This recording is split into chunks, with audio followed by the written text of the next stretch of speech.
Louis.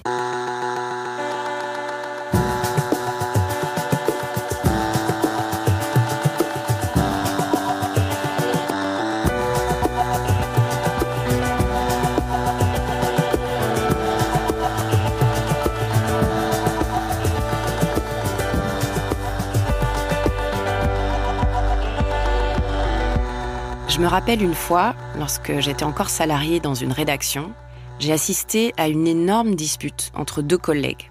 En plein milieu de l'open space, devant une assemblée ahurie, deux personnes commencent à s'invectiver violemment. Elles se crient dessus, s'insultent. C'est très violent et ça me marque profondément. Pourtant, des disputes, j'en ai vu. Moi-même, j'en ai initié avec des amis, mon compagnon, mes parents. Mais là, il y avait quelque chose dans le fait que nous étions au travail qui m'a perturbée. Ça venait contredire l'image que je me faisais d'un cadre professionnel où tout est encadré, normalisé, apaisé. Rien n'est moins faux, bien entendu. Le milieu du travail, comme dans la sphère privée, est parfois, pour ne pas dire souvent, le théâtre de conflits. C'est un constat, mais ce n'est pas une fatalité. Pour éviter que ça monte violemment dans les tours, il y a une puissante ressource qui tient en 3 lettres, CNV. C'est l'art de la communication non violente. Les relations en milieu hospitalier, elles sont tendues. Je les ai vues se tendre, en fait, depuis une 20aine d'années à peu près. Elles sont même quelquefois très tendues. Et moi-même, je me sentais quelquefois agressée par certains discours qui pouvaient être tenus, y compris à mon encontre, sur des tu n'est pas comme si, tu devrais faire cela, tu réagis mal, que je trouvais désagréable, voire déplacée. Et je me suis rendu compte très vite avec la communication non violente qu'effectivement, j'étais pas la seule à penser ça et qu'il y avait moyen de faire autrement, soit dans la façon dont moi-même je m'exprime, soit dans la façon de recevoir en fait ces messages des autres. Dans cet épisode, je vous explique en quoi consiste la communication non violente et comment est-ce que vous pouvez l'appliquer dans vos relations au quotidien pour aborder les conflits sans déraper dans la violence. Je suis Camille Maestracci. Bienvenue dans Travail en cours.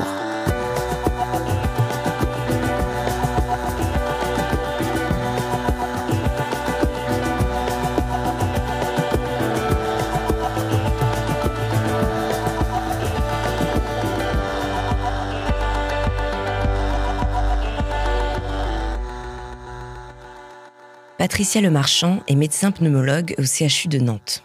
Comme de nombreux soignants, elle observe le délitement de notre système de santé et les tensions qui l'accompagnent.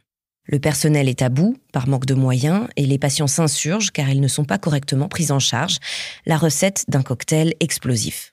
C'est un cas extrême, mais de manière générale, même lorsqu'elle est moins évidente, la tension est omniprésente au travail. C'est ce qu'explique Maëlys Boyer, formatrice certifiée en CNV. Ça va être à chaque fois que j'ouvre la bouche pour critiquer, pour faire un reproche, pour poser un diagnostic, pour dire elle est ceci, elle est cela, pour dire lui il est pas assez ceci, il est pas assez cela. Ça va être tout le monde des ordres, des exigences et de la manipulation qui va générer de la violence, puisque moi si on me donne un ordre alors que j'y ai pas consenti, mais ma pression va monter en fait. Donc il est fort possible que ce que je vais rétorquer va être pas tellement au service de la vie ni de la coopération. Donc ça va être tout ce qui dans nos mots va induire de la fermeture. Et donc évidemment qu'elle est partout et tout le temps. Les ordres, les jugements et les interprétations sont en réalité une manière assez habituelle que l'on a de communiquer avec les autres, en particulier dans le monde du travail. Le principe de la communication non violente, ça va être justement de s'en libérer. La CNV a été théorisée dans les années 70 par le psychologue américain Marshall Rosenberg. Cette technique de communication repose sur le principe de la bienveillance et de la connexion à l'autre.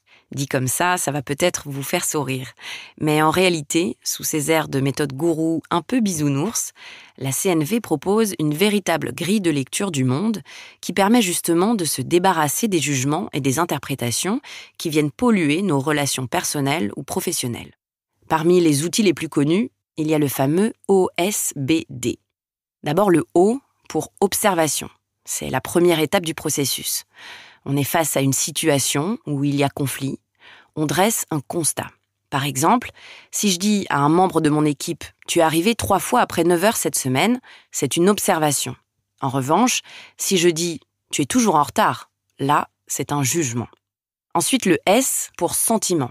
Exemple, lorsque je te vois arriver à 10 heures le matin, ça me contrarie. Toi, qu'est-ce que t'en penses ? Puis le B de besoin. Ça me contrarie que tu arrives à 10 heures parce qu'on a plein de travail en ce moment et c'est important pour moi que tu prennes le temps de suffisamment te pencher sur nos projets. Enfin, le D pour demande. Par exemple, est-ce que tu pourrais faire un effort pour arriver plus tôt le matin ? Bon, ça c'est la théorie. Ça a l'air un peu lourd à mettre en place au début, mais en réalité, à force de pratique, ça devient beaucoup plus instinctif.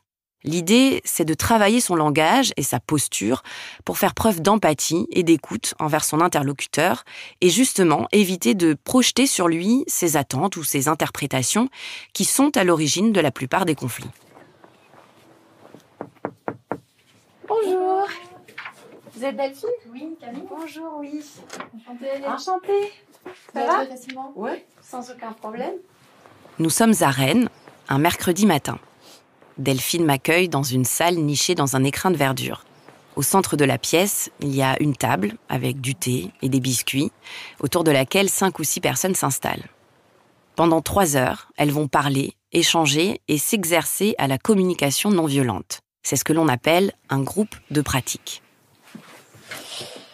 Ce matin, je me sens très détendue et en même temps un peu décalquée parce que hier j'ai suivi mon frère dans une soirée complètement improbable et donc je me suis réveillée 15 minutes avant l'atelier, ce qui n'arrive jamais.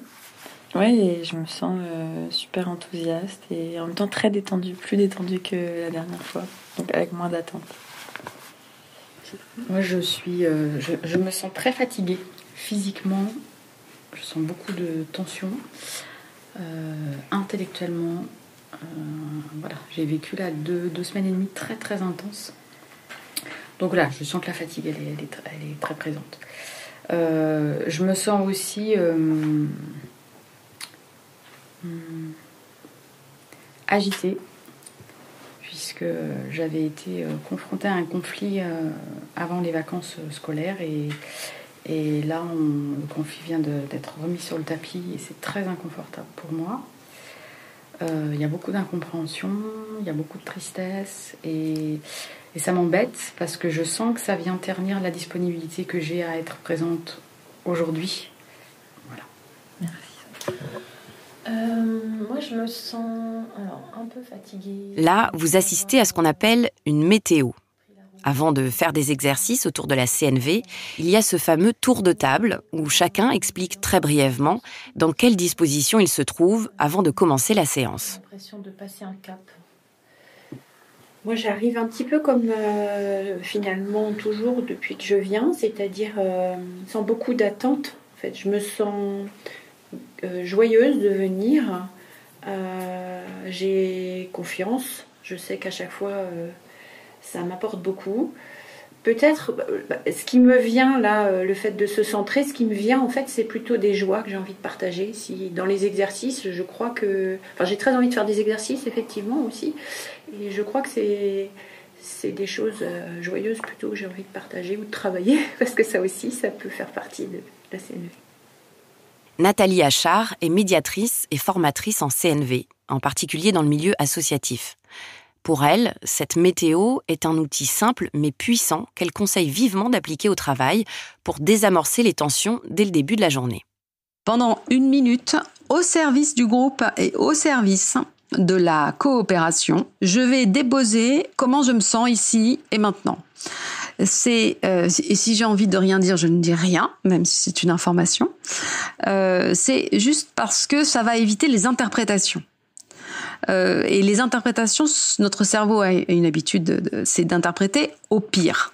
C'est-à-dire, j'arrive dans mon cercle là où on va faire la météo. J'ai en face de moi quelqu'un qui fronce fortement les sourcils. Voilà.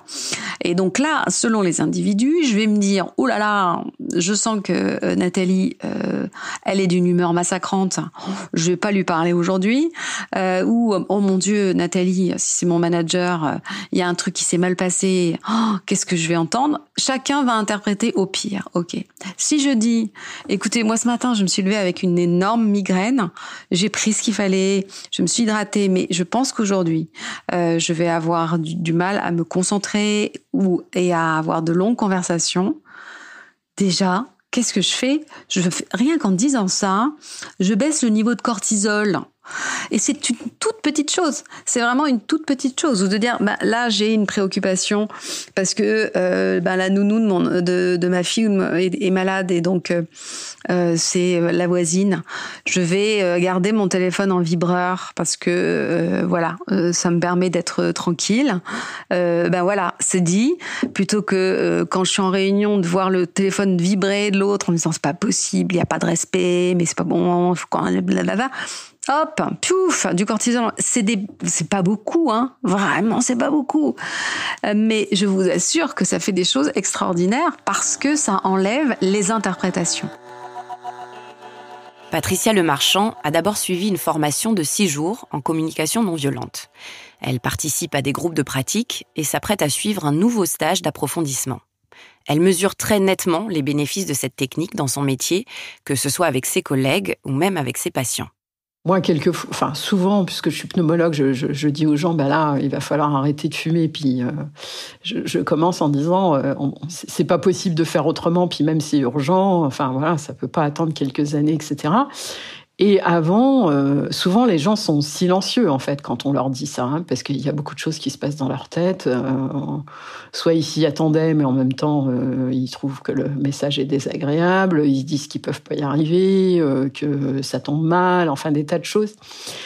Et dans le passé, souvent je disais c'est comme ça et puis point barre et puis voilà et puis vous allez prendre des patchs, vous allez faire ceci, vous ferez cela, bon. Et donc maintenant, je m'efforce de laisser un espace en demandant aux gens comment vous réagissez à cette nouvelle. Qu'est-ce qui se passe pour vous là quand je vous dis ça? Et du coup, je découvre des trucs que je savais pas. Il y a des patients qui disent oui, je vais le faire, alors que j'étais plutôt en me disant il dit rien, il va pas le faire. Bon, c'est plutôt rare, mais quand même. Mais du coup, je comprends, mais non, c'est pas possible du tout en ce moment parce que telle raison, etc. Ou bien j'ai déjà essayé, ça n'a pas marché. Et donc, du coup, il y a un dialogue qui s'instaure et qui a plus de chances en fait que finalement le ou la patiente prenne la décision effectivement d'arrêter à un moment. Contrairement à ce que l'on pense, il n'y a pas nécessairement de compétition entre les besoins des uns et des autres. Spontanément, on se dit tiens, elle veut mener son projet comme ça, moi ça m'embête parce que j'avais plutôt pensé à une autre méthode, or je suis sa chef, c'est moi qui décide, donc ça va se passer comme je l'entends. Le principe de la CNV, c'est plutôt de se dire à partir du moment où j'expose à cette personne ma manière de faire et surtout où je vais écouter pourquoi et comment cette autre personne souhaite procéder autrement, en fait, il y a de grandes chances qu'il en sorte quelque chose de collaboratif qui réussira à nourrir les besoins de tout le monde. Pour Nathalie Achard, c'est la coopération plutôt que la compétitivité. Le conflit n'est pas un problème. C'est ça aussi qui est important en communication non violente. Le conflit est inévitable et il n'est pas un problème. On le confond toujours avec la violence. Mais la violence, ça va être une méthode, une stratégie que je vais utiliser pour gérer le conflit. Mais je peux le gérer autrement, le conflit. Le conflit est créatif. Au contraire, s'il y a conflit, ça veut dire que dans ce que je propose à l'autre, il y a des besoins qui ne vont pas être nourris chez moi. Donc le conflit, c'est il y a un moment donné, il y a quelque chose que je ne vois pas. C'est-à-dire que je explique à quelqu'un, il y a telle règle qui fait que ça se passe comme ça et que donc tu dois faire ça. On a envie de dire qu'est-ce que tu comprends pas là-dedans, et qu'en fait en face il y a un refus ou il y a une réaction extrêmement violente ou il y a quelque chose qui peut me paraître disproportionné, ça arrive souvent, c'est parce que il y a quelque chose que la personne qui pense que c'est clair de son point de vue ne voit pas chez l'autre. Moi, c'est le petit truc que je donne là et que j'invite à tout le monde à utiliser quand je me retrouve dans cette situation où j'ai envie de dire à l'autre « Mais qu'est-ce que tu comprends pas dans ce que je dis ?» C'est tellement évident. 1 + 1 = 2. Enfin, voilà. C'est de dire « Mais qu'est-ce que je ne vois pas ?» Il y a quelque chose que je vois pas. Est-ce que tu veux bien me le dire ? C'est vraiment, c'est important dans cette posture, c'est que je suis un point d'interrogation en fait. Ça c'est important, je n'affirme pas. Je n'affirme rien de l'autre. C'est d'une des plus grandes violences, ça. Dire tu es comme ça, tu fais ça parce que voilà, finalement tout le monde déteste être défini comme ça par l'autre. Justement, à propos des jugements, des interprétations et de la violence qu'ils génèrent, Patricia se souvient d'un épisode en particulier qu'elle raconte avec émotion. J'étais avec un patient, je sors et puis je demande à la personne à l'accueil si elle peut essayer de téléphoner dans le service ORL pour prendre un rendez-vous pour ce patient qui a vraiment besoin d'un rendez-vous. Et la personne qui est en face de moi lève les yeux au ciel.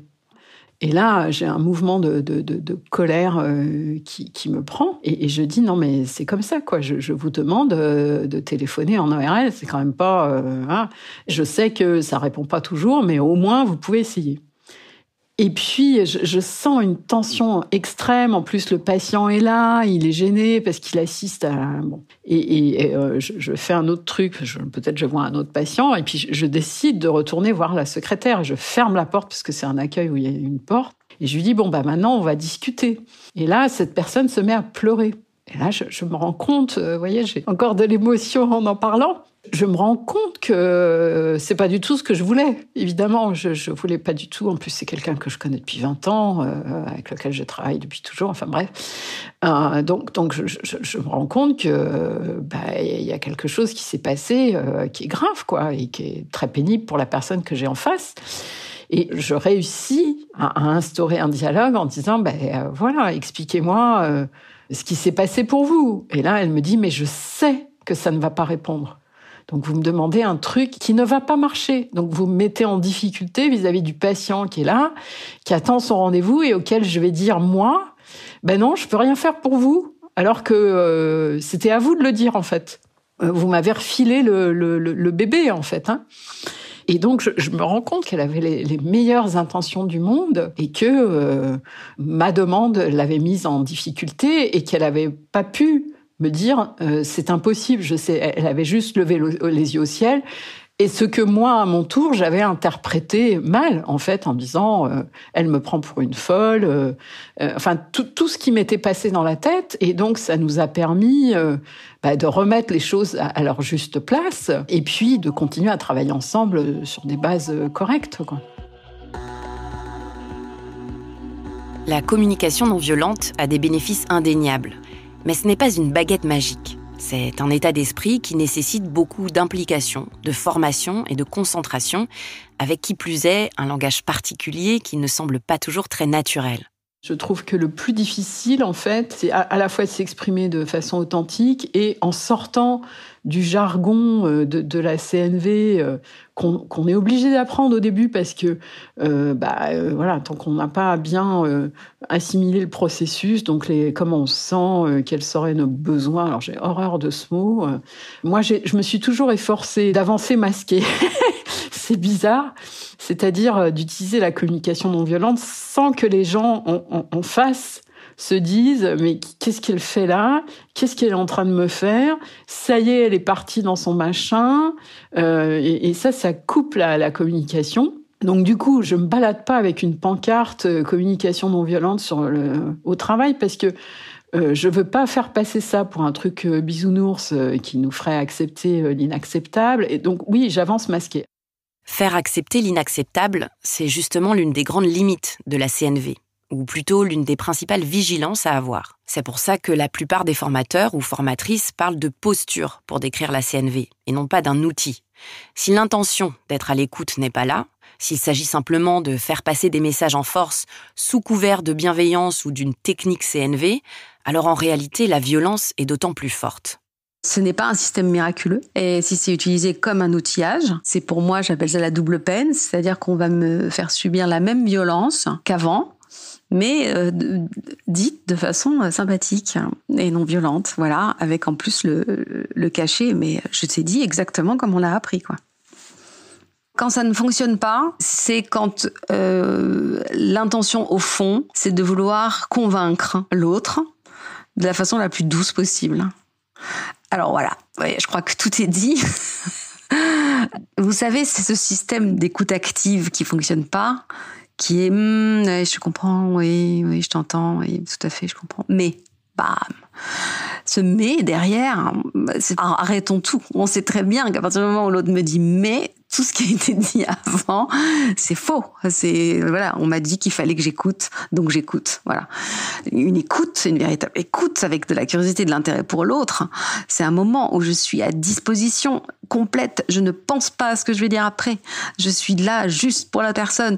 Et donc, si, en fait, non, j'ai envie de la convaincre, je suis pas là. Ça se voit, je suis pas là. Ça se voit dans les yeux, ça se voit dans la posture, ça se voit dans la rapidité de la réponse, et ça se voit dans ce mais qui va écraser. Ça n'a aucun sens. Ça n'a aucun sens. Donc ça fonctionne pas quand la CNV va être prise soit comme un Doliprane, c'est-à-dire pour que les gens se sentent un peu mieux alors qu'ils sont maltraités, mais voilà, ils ont un petit moment de soulagement, ou pour avoir les moyens de convaincre en douceur que les gens ont tort, en gros. Les convaincre qu'ils ont tort, mais de manière gentille. Et puis, la CNV n'est pas toujours applicable en fonction des situations. Par exemple, Patricia m'a raconté qu'elle était passée récemment aux urgences de l'hôpital.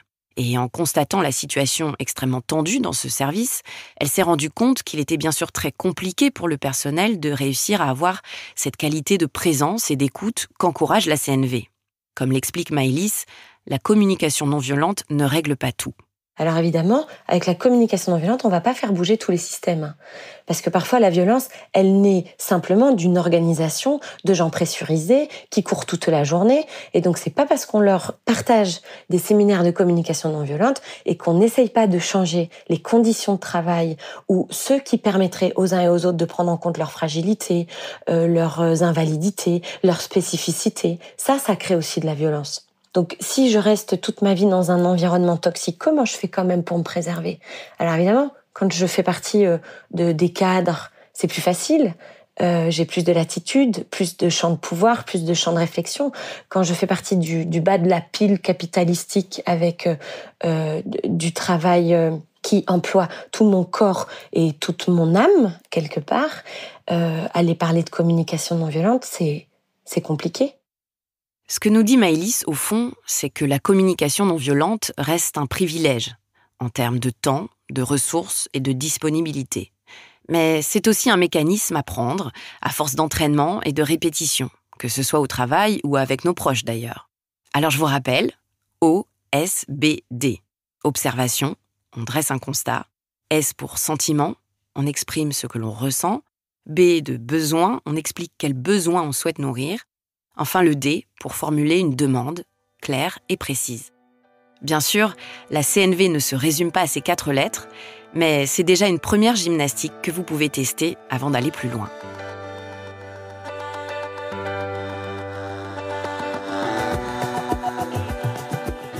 Vous venez d'écouter Travail en cours. J'ai tourné et écrit cet épisode. Il a été monté et réalisé par Louis Jobard. Le mix a été fait par le studio La Fugitive. Louise Emerlet est à la production, accompagnée d'Elsa Berthaud. À très vite.